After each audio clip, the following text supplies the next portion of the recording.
In COVID-19 news today, this is August 11th, 10:15 p.m. California time.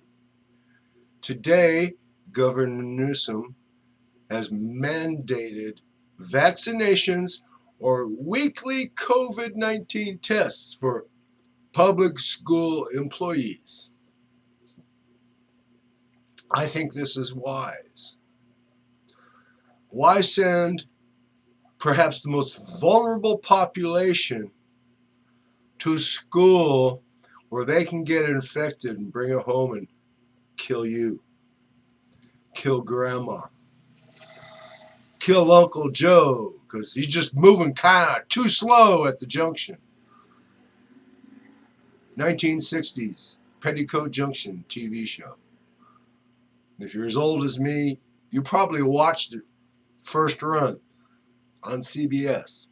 Anyway, I think requiring teachers, lunch ladies, secretaries, custodians to get vaccinated or weekly have a nasty nurse take a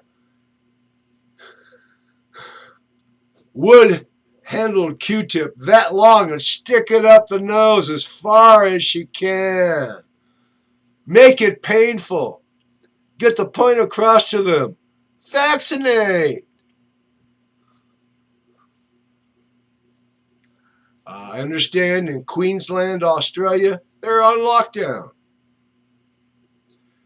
Canada just is now allowing American tourists to come there if they have vaccination proof and a test within so many hours, negative and all that. But we won't open our border. Let them come here. Seems sort of backwards to me.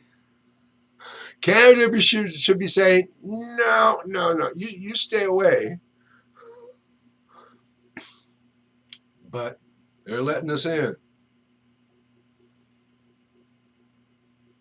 Minor failure. Doesn't happen much. Well, at least on COVID-19, it doesn't happen much. The word from California is wear a mask, wear gloves, socially distance yourself. I'm planning the next time I go, I'm going to take a big can of Lysol. Screw hitting them with my walking stick, it's straight in the face. Good night from California. Stay safe or die.